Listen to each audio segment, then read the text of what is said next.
Order! Order! You are an incorrigible delinquent at times. Behave yourself, man! The Labour leader, Sir Keir Starmer, has accused the Prime Minister of being at the centre of government sleaze amid a fresh row over lobbying. The BBC has revealed text messages sent at the start of the pandemic in which Boris Johnson says he would fix tax rules that the businessman Sir James Dyson said presented an obstacle to making ventilators.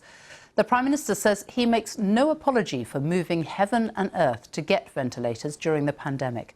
Our political editor, Laura Kunsberg, has more. The First Lord of the Treasury. It's on the letterbox.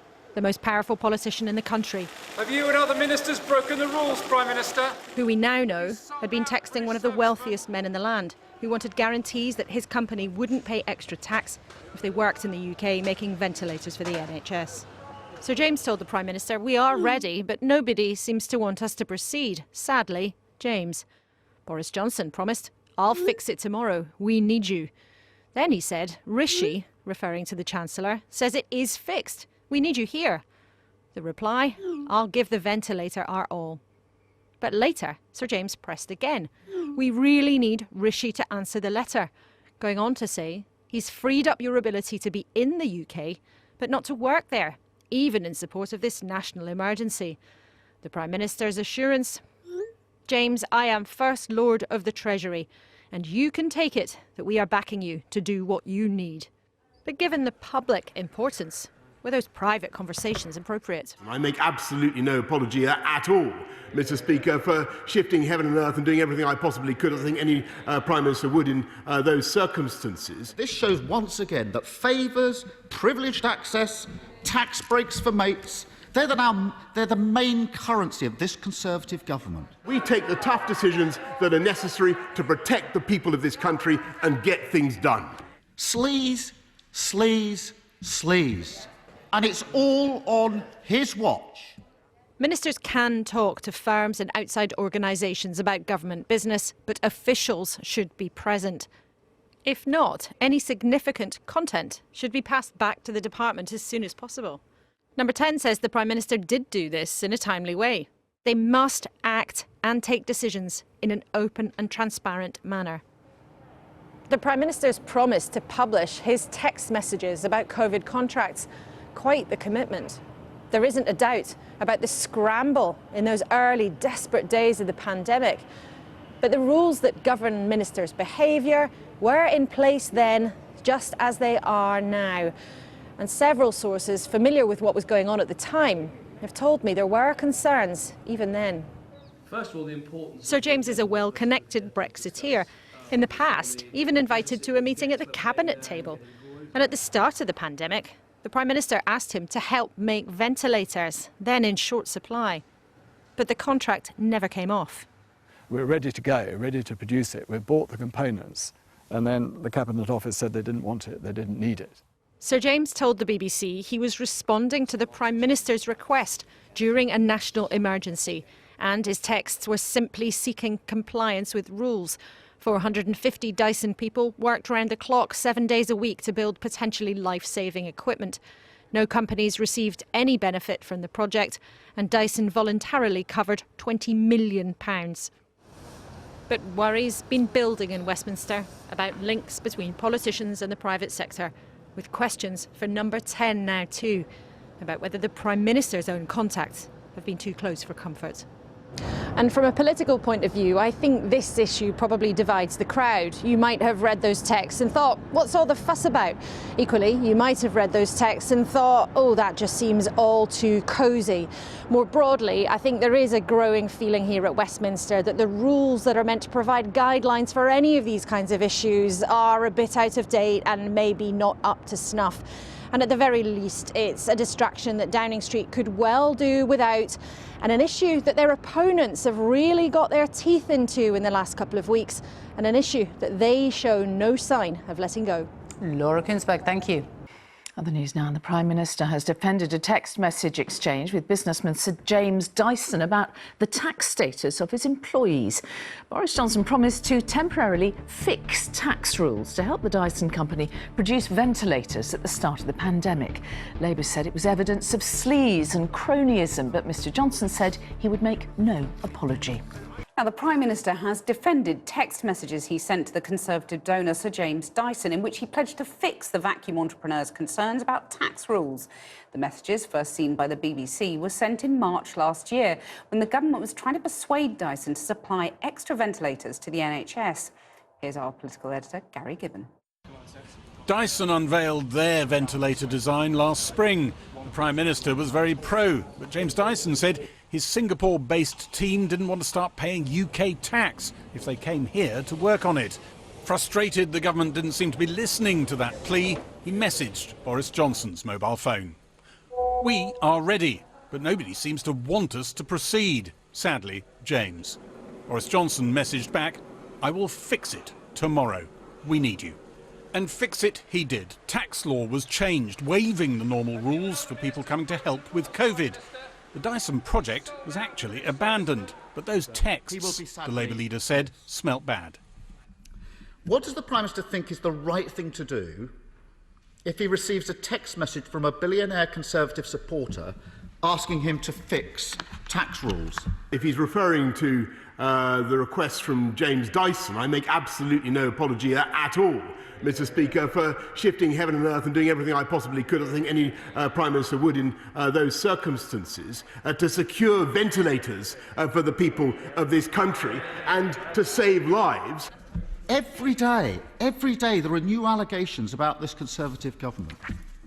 Dodgy PPE deals, tax breaks for their mates. The Health Secretary owns shares in a company delivering NHS services. Sleaze, sleaze, sleaze. And it's all on his watch. The difference between us and the Labour Party is I'm afraid, staringly obvious. And we get on with taking the tough decisions to protect the people of this country and to take our country forward. Captain Hindsight snipes continually from the sidelines. This government gets on with delivering on the people's priorities, Mr Speaker. Labour tried to capitalise on the story. They're hoping they've struck political gold with attacks on Tory sleaze. Number 10 said the Prime Minister had shared details of the phone messages with officials in reasonable time and so hadn't breached the ministerial code. Everybody say money! Overnight, the government confirmed it was dumping the idea of holding regular on-camera White House-style press conferences from a £2.5 million specially built complex just beyond the gates. Although some 150 press conferences were held here since COVID hit, with broadcasters, cameras filming the event, Number 10 decided to set up a purpose-built studio just next door. Hello, just checking. What made the new studios more expensive was that the government wanted to have control over what was filmed. It put in its own cameras and sound equipment. A Number 10 director would control which camera angle you saw at any one moment. Number 10 hoped you'd watch this, their version of events, on your mobile device, for instance. Yesterday's press conference gave a hint of what could be different. It would have been wise for Mr Johnson to... An awkward question comes up, and the Downing Street live stream doesn't let you see the Prime Minister having to listen to it. But the TV News' own cameras are free to show you a different angle. Do you believe you acted with honesty and integrity in your relationship with Miss Arcuri, who claims you conducted your affair in your marital home? Well, thank you very much. The original idea of going over the heads of the broadcasters is now not going ahead as first planned. But Boris Johnson feels he's connecting with some voters pretty well without that. Today in the House of Commons, in confident mood, he promised he'd publish all his exchanges with Sir James Dyson. And now officials are racing to try to make sure that happens. Gary Gibbon, Channel 4 News, Westminster. Now, the collapse of Greensill Capital has directed attention to the British Business Bank, the arm of government which pushed out loans to UK companies hit by the pandemic. This programme has learnt that the bank spent £37 million on management consultants in the last year. Our economics correspondent Helia Ebrahimi joins me from the newsroom now. Helia. Well, we've heard a lot about David Cameron's attempts to win funding from the Treasury and the Bank of England, but we're still very much in the dark about the details of what's happened with the British Business Bank. They were in charge of the government's COVID interruption loans, which have totalled to over £75 billion since the start of the pandemic. Last week, they told this programme that they'd not been directly lobbied by Cameron, but the bank did accredit Greensill for 2 of its COVID support schemes. And one of those schemes, out of a list of 27 lenders, almost every other name was a UK authorised lender, essentially a high street bank. Through these schemes, Greensill was able to lend money to Sanjeev Gupta, the man behind Liberty Steel, which is now scrambling to avoid administration. But later these guarantees were withdrawn. The spending watchdog and the Public Accounts Committee have both said they'll investigate what's happened. But even before the pandemic, there were questions about the bank's financial management and governance. Well, tonight, Kathy, we can tell you how much the bank has spent on management consultants just linked to COVID. This is one of the key criticisms levelled against the government's spending by its own watchdog. Since March last year, over £37 million was paid out. Top of that list is PwC, which received more than £14 million in 4 contracts. Then there's KPMG, which had 3 contracts valued at £10.8 million, and RSM, which ended up auditing the government schemes, had 3 contracts worth £6.8 million. In amongst the list of other COVID contracts is one for reputation management, which paid a daily rate of £1,800. On top of all of this, there's an additional £50 million or so that the bank spent on business-as-usual contracts. Now, a spokesperson for the bank told me by the end of March 2021, the bank was supporting an additional £75 billion of finance to 1.6 million smaller businesses across the UK, providing vital help to finance them survive the economic effects of the pandemic. The bank says it couldn't have supported businesses at the scale and the pace it did without external help. PwC have told us they provided specialist skills and technology. It's now up to the watchdog and politicians to assess whether those services represent value for money. Back in the 1990s, a reputation for sleaze could bring down a government. Labour's wondering if the same is true now. Tonight, the parties called on the Prime Minister to give evidence before Parliament's liaison committee about allegations of cronyism. The latest revelations involve text messages between Boris Johnson and a major businessman, James Dyson, over potential tax breaks at the height of the pandemic last year. Boris Johnson has remained unapologetic, arguing that the urgency of that moment meant his government was prepared to do whatever it took to secure equipment and PPE. But the row breaks as Transparency International, which has been monitoring financial government activity, says their figures show government contracts were awarded in a way that appears partisan and systemically biased in favour of those with political access. So should new rules apply in a national emergency, or have we just lost the power to be shocked? Here's Lewis Goodall.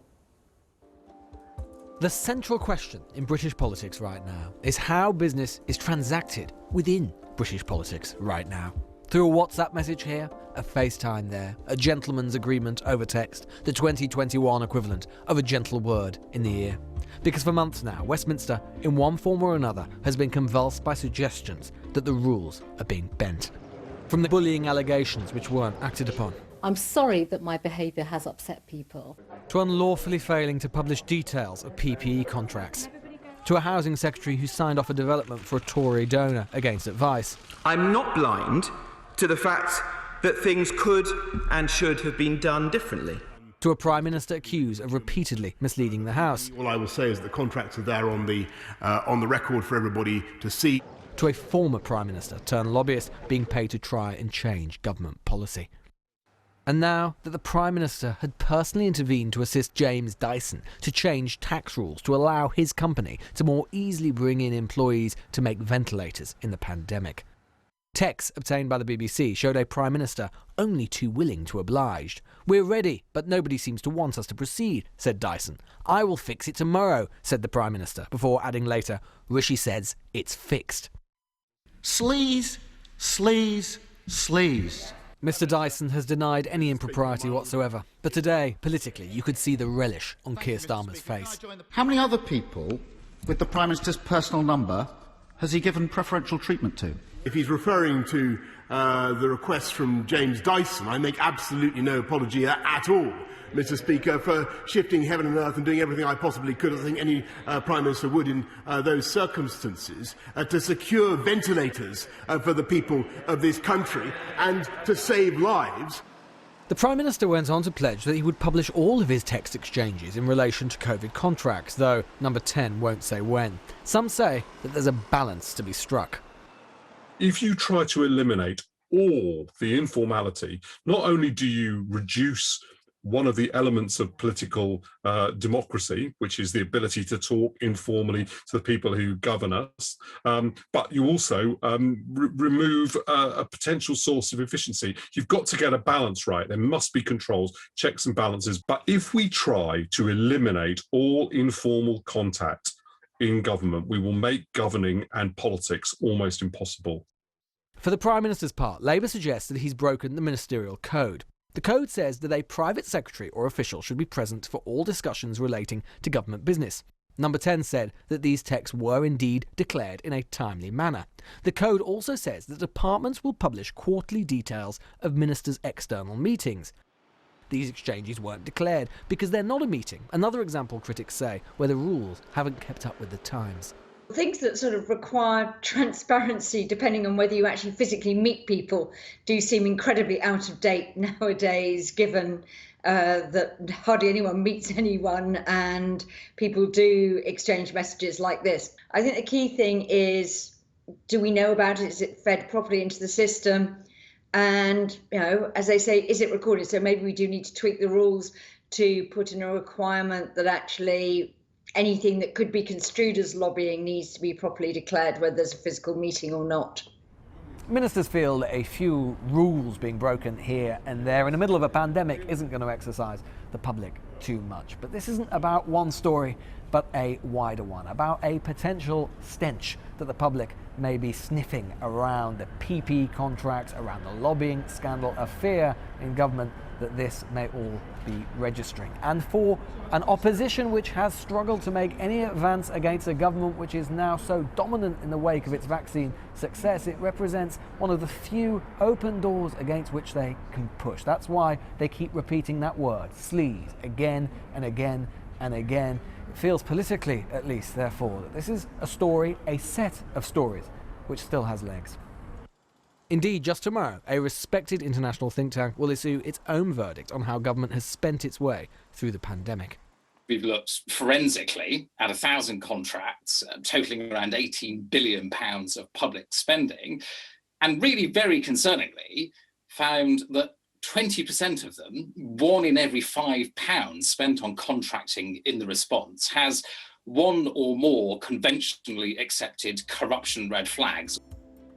There are reports tonight that the Cabinet Secretary himself has had concerns about the Prime Minister's tendency to give out his number and be lobbied over text. This may become the latest front on a war over standards, about those in power, what they do with it, and for whom.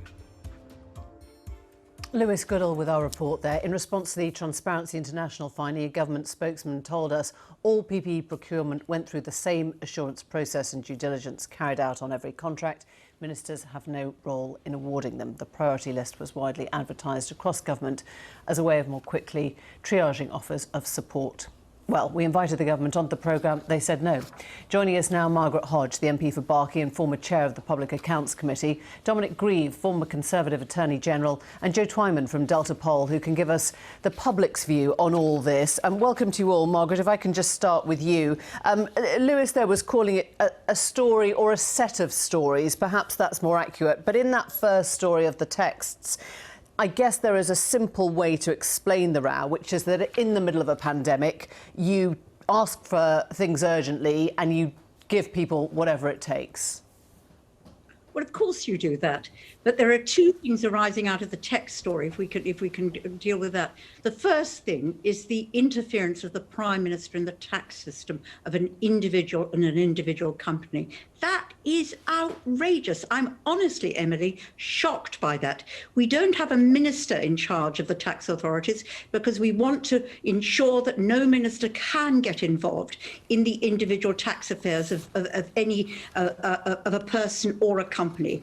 Boris said he'd deliver and he would do it. That is absolutely wrong. And the second thing, and I think this goes to the heart of the whole argument about what on earth has been happening, there is just no transparency. If there was nothing wrong, why didn't he transparently reveal that? What we're getting to is an era, it now seems, where if you've got the mobile phone number of Rishi Sunak or Matt Hancock or indeed Boris Johnson, you can do business by text message. And what you do is you jump the queue, you rig the system, and you grab the cash. And that just isn't on. In my 5 years as chair of the Public Accounts Committee, I have never seen government acting in this way before. I am really both angry and upset, actually. I mean, I can just say this, I know I'm going on a bit, Emily, but it is really awful.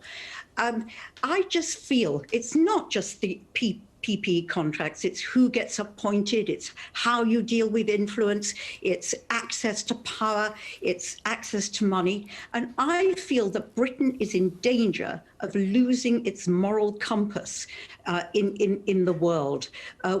I've spent hours talking to politicians in Commonwealth countries about how to run good government and how to ensure both good governance and probity. I can't hold my head up now and say that in Britain we are running good government and we're running it with probity. Okay. We have lost moral compass. Let me just come back to you on a couple of points, Margaret, and if you can be brief on this response.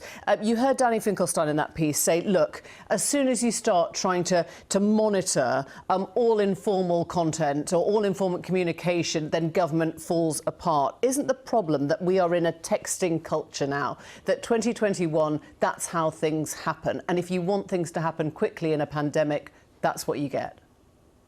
Well, of course you don't want to stop informal contacts. It's really important that every minister should be able to deal with stakeholders and deal with people who want to lobby them. Of course that's important. But I think on this issue of contracts, over half of the services provided by the government today are provided by the private sector. So we have to change the rules. And what I would do, I can tell you, the National Audit Office ought to have total transparency of these contracts. They don't. They're hidden under confidential. And then the other thing is freedom of information requests. You tried, Emily. You won't get anywhere. Freedom of information requests on these contracts should be open. And then the very final thing, these companies ought to act with integrity. So if you have Ayanda Capital, which is one of the PPE contracts, which is set in Mauritius, not paying tax, or Dyson, a billionaire who has deliberately exported his company to another country to avoid British tax,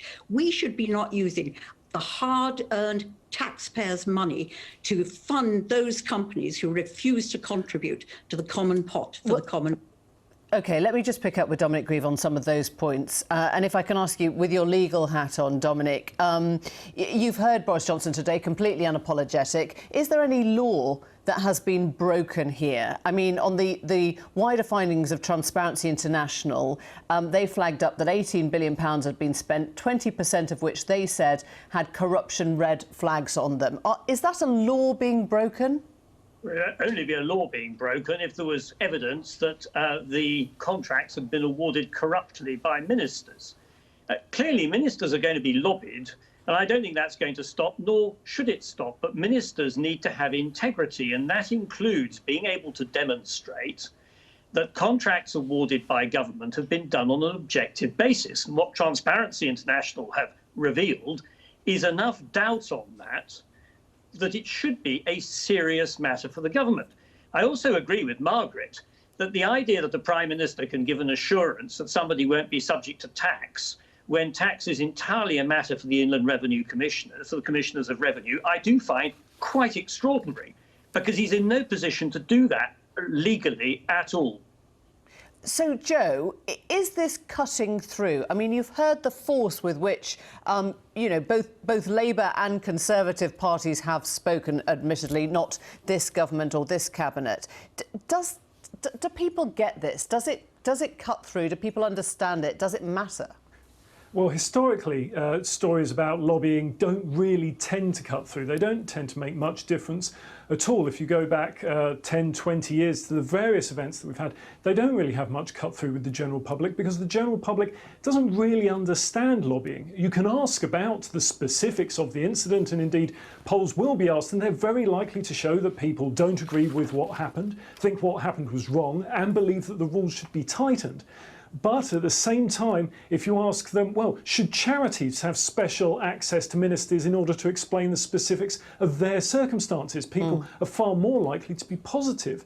And so it's a very complicated situation. And this is not, as Lewis Goodall said in his report, the first time that we've had problems around PPE and cronyism and lobbying reported throughout the pandemic, or indeed before the pandemic with this government. And yet, so far, they've had very little effect on the overall voting intentions and people's view of the government generally, or Boris Johnson specifically. In fact, the Conservatives now have a double-point lead in the polls, and Boris Johnson's ratings are the highest they have been since May last year. Right, so explain that to us, because Lewis said Labour is pushing at an open door, or at least they're pushing at a door, you know, that they can. Now, people will remember in the 1990s that the Sleaze then, there were resignations, it brought down a government, and Labour thinks if it says Sleaze, Sleaze, Sleaze now, that works again. Why doesn't it?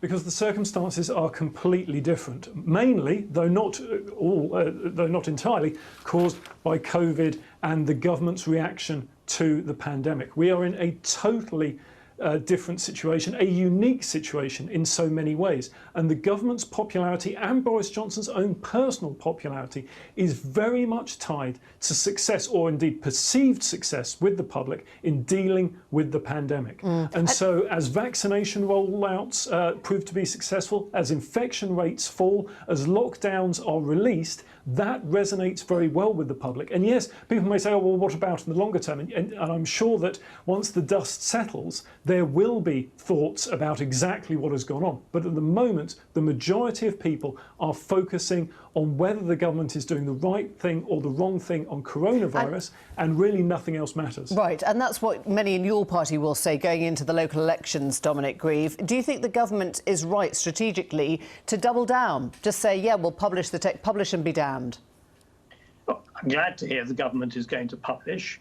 As I say, the government may be able to provide a justification for the way the contracts were awarded. We can't jump to conclusions about that. But what the government should also be considering is if the message goes out that the way government is conducted in this country is in fact corruptly, it is insidious and massively undermining of our institutions and our political processes. And we should be worried about that. And this has been a persistent theme over recent months. And so I think the government should be troubled by it. Yeah. I don't mean by that they should just put their hands up and say, we're sorry. If they think that they can justify the way this was done, let them do so. But I don't think they can ignore Transparency's findings, which are quite startling when I heard about them earlier today. Yeah, and Margaret, I just have to come back to you on one thing. When you talked about James Dyson moving for tax, he said it wasn't about tax reason, it was about future-proofing. I would put to you that every government runs into sleaze. Presumably, in your position as public accounts, you would have been calling on Tony Blair, then Prime Minister, to have explained why he abandoned a multi-billion-pound arms deal investigation between BAE Systems and Saudi Arabia. This happens all the way through the decades. There has always been sleaze. I'll tell you what is different now. I want to come back a little bit on what we heard from the pollster. This isn't about lobbying. We all think lobbying, legitimate lobbying, is a good thing in a democracy. This is about allegations of sleaze, sleaze, sleaze. That's why we keep talking about sleaze. That's what it is. And it's not will we get another allegation, it's when will we get another allegation and who is it? And of course, I hope Dominic, who was around when I was doing it, I did not distinguish between on a partisan basis about whom I brought in front of the committee, and I would have attacked anybody who undertook sleaze. I think the difference, if I can just say this, the difference is that in the past, Sleaze became headlines. The difficulty now, we're in the middle of a pandemic, and it isn't headlines. It ought to be, because at the end of the day, this isn't Tory money. It's not Boris's money. This is the hard-working taxpayers' money. Okay. They're the custodians of it, and they are not fulfilling their duty properly. We've run out of time, but thank you all very much indeed. Thanks for coming on. Downing Street has announced an internal inquiry into the leak of private text messages between Boris Johnson and the businessman Sir James Dyson over the tax status of his employees. The BBC revealed these text messages sent at the start of the pandemic, in which Boris Johnson says he would fix tax rules that the businessman Sir James said presented an obstacle to making ventilators for the NHS. Labour have called for all correspondence from Mr Johnson's phone about government business to be released. Our political editor Laura Kunsberg reports. There wasn't time to waste. At the start of the pandemic, those at the cabinet table were under the most intense pressure. But were mistakes made in the rush? Yesterday we revealed the Prime Minister and the businessman Sir James Dyson had been in touch by direct text. Dyson had offered to make ventilators for the NHS in the UK, but the firm wanted guarantees they wouldn't have to pay extra tax if they brought more staff in. Government business is meant to be transparent. Labour's calling foul. We've got this bizarre situation where you've got some people who've got the Prime Minister's number and can access him, and he apparently will respond by telling people that he'll get things done. And then you've got the vast majority of people who've got no such access. Dyson spent £20 million and didn't get a contract in the end.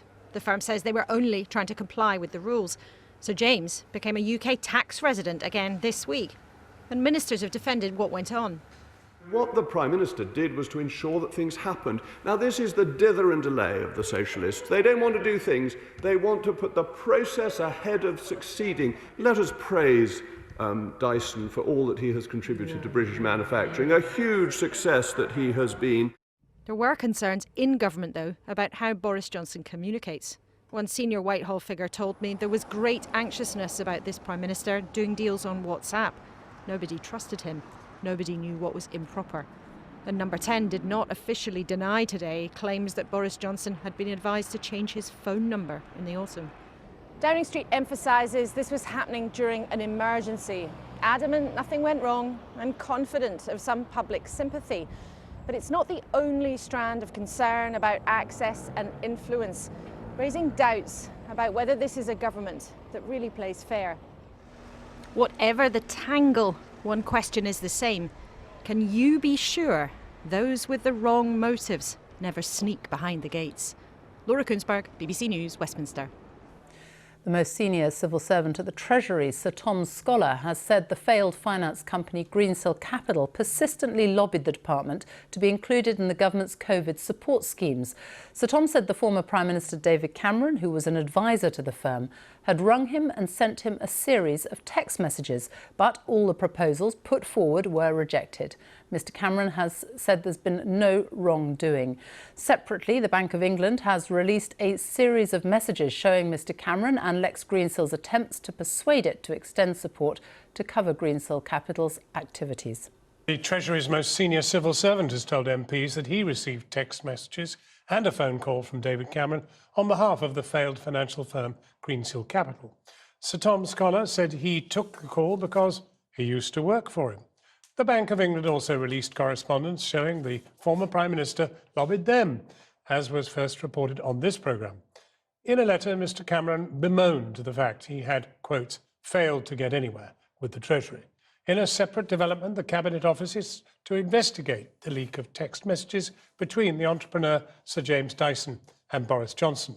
Here's our economics correspondent, Helia Ebrahimi. The phones have been ringing red hot across Whitehall, Threadneedle Street and inside the walls of Treasury. And here's who's on the other side of those calls. Well, it's David Cameron calling. In another embarrassing day for David Cameron, a new set of disclosures from the Bank of England showed detailed pleas from the former Prime Minister on behalf of his employer, Greensill. The publication shows emails and call records between the Deputy Governor, Sir John Cunliffe, David Cameron and Lex Greensill, where Cameron is pushing the other two men to get together and sort out a deal. At the start of March, Cameron goes back to Cunliffe, pressing him to meet Greensill, describing his now failed finance firm as the world leader in supply chain financing and inviting Cunliffe to call his old mobile. In another exchange, he writes, "As I've discussed with both of you, it would be good to get together. We can try and make this work relatively rapidly." The 24-page release from the Bank of England shows how Cameron turned to his former colleague to try and get Greensill access just as talks with Treasury appeared to be going nowhere. This persistent lobbying was the account also given by Treasury mandarins, who said it was impossible not to pick up a call from a former boss. Were these phone calls to your office or to your mobile phone? To my mobile phone. And presumably Mr Cameron had that telephone number because he'd been Prime Minister? Correct, because I used to work for him.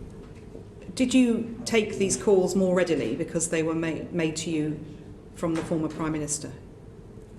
Well, if a former minister that I've worked with asked to talk to me, I will always do that. Charles Roxburgh, how many times did you meet with Greensill Capital? Well, perhaps it'd be helpful if I explained the 9 meetings that I had. Those discussions were spaced out over 4 months. 3 calls in April. I had 3 calls with them in mid-May. I knew he'd talked to the Chancellor and I knew he was talking to the Economic Secretary. And as Sir Tom said, the details of those interactions will be released shortly. David Cameron's lobbying on behalf of Lex Greensill has dominated headlines in recent weeks, sparking no fewer than 8 investigations and embroiling the Chancellor, now even the Prime Minister. But here at the Royal Courts of Justice, there's another battle raging, one that calls into question the cosy relationship of those in government and their mates in the private sector.